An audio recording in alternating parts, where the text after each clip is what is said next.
Thanks for tuning in to Capital City News, your connection to Salt Lake City government. I'm your host, Poonam Kumar. On today's show, we'll be talking to the City Public Utilities Operations Manager, Alden Breinholt, and her History Minute is about the elephant, Princess Alice.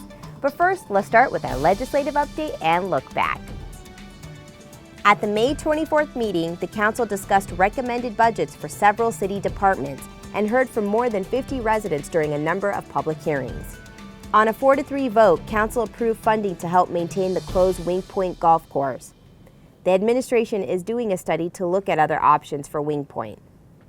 The Council also adopted the Downtown Master Plan, which details the vision, policies, and framework that will guide growth and development in the downtown over the next 25 years. City residents joined Salt Lake City Mayor Jackie Biskupski and Salt Lake County Mayor Ben McAdams for a leisurely morning bike ride at Sugar House Park in celebration of the Mayor's Bike to Work Day.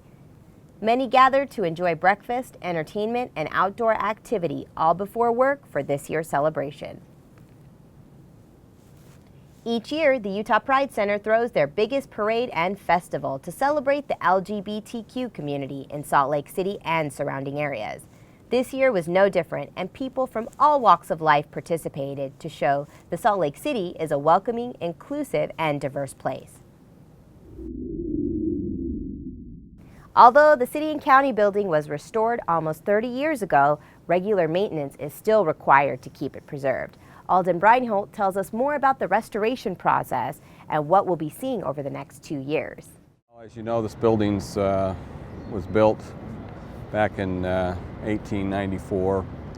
It's had major renovations done to it back in 1989. And in order to keep the stone in its in a quality condition or the best condition, we need to do some things to make that happen. And basically what we're trying to do is protect it from the weather as best we can. And so we did a study back in 2011, 12, and we looked at the stone in its entirety and its detail, and we really wanted to look at, okay, what's happening to the stone? What's happening weather-wise? What's going on with the stone? Is it fracturing? And all of the things that might be coming along with the stone in its age. And so we did that study as a city and really came to terms that, hey, we've got to do some things here to be able to protect this facility into the future. There will be noticeable things happening. We want to get the word out. There are things that you'll start to see. For example, this year, in the next few weeks, in fact, you'll start seeing cranes being put in place. You'll be staging areas being put in place. We'll be seeing scaffolding once again going up on the tower, which has its own little story. You know that one time back in the restoration project, that scaffolding stayed up for a long period of time because of the funding issues that were needing to be overcome during that time. So we will see tower scaffolding because we got to get up to every piece of stone. We got to be able to look at it. We got to know, we already know the pieces that need to be fixed and to what pieces need to have the proper weathering. We're going to be putting in flashings. Again, we'll be putting caulking or striking joints, pointing those in, making sure that all of the mortar joints are completely filled. We've got some stone deterioration up on the upper portion, balustrades and stuff on the some of the tower work that we'll probably have to actually replace those pieces of stone with another type of stone and be able to do that. So immediately they'll see that. They'll see that, and then as this is going to be a 3-year project.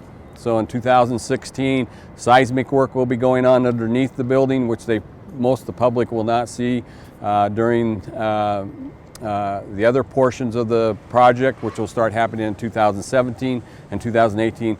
The scaffolding, you'll see the scaffolding move around the building, starting on the west side in 2017, on the east side on 2018. This is a historic gem that the city has. It's been preserved over the years, and if we don't take time now to make these modifications happen, this building will fall in disrepair once again, and we don't want that to happen. So we're here in this project to help preserve this building into the future. Down on the first floor, we have a whole picture hanging off the wall of all of the work that's going on with the city and county building. And then of course we have a website, so go visit our website to find all the information that you need. Next up is our History Minute. A zoo opened at Liberty Park in 1911 with little more than a cage of monkeys and a pen for deer. But within a few years, the scant space was the home to hundreds of animals. In 1916, the school children of Salt Lake City raised more than $3,000 in pennies and nickels to purchase an adult elephant named Princess Alice from a traveling circus. Alice was named after President Roosevelt's daughter and became a popular attraction at the zoo and something of a local celebrity. She had a personality all her own as well. Once, after her favorite zookeeper had been fired, she went on a 10-day hunger strike until he returned. Over the years, she would escape from the zoo and rampage through the city, tearing through fences and clotheslines. After one such jailbreak in 1931, it was decided that the zoo needed a larger space and Alice needed a larger enclosure. Mr. and Mrs. James Hogle donated the land for Hogle Zoo at the mouth of Emigration Canyon, where it sits today.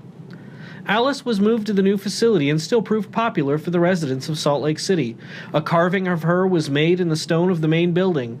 She never quite settled down, though. Once, in 1947, she went on another rampage, tearing up trees and drinking fountains through the zoo before sedately returning to her cage on her own. Princess Alice lived a long life and died in 1953, but she will never be forgotten by Salt Lake City. That's it for another episode of Capital City News, where we do our best to keep you in the know. Make sure you keep watching to stay up to date. For SLC TV, I'm Poonam Kumar.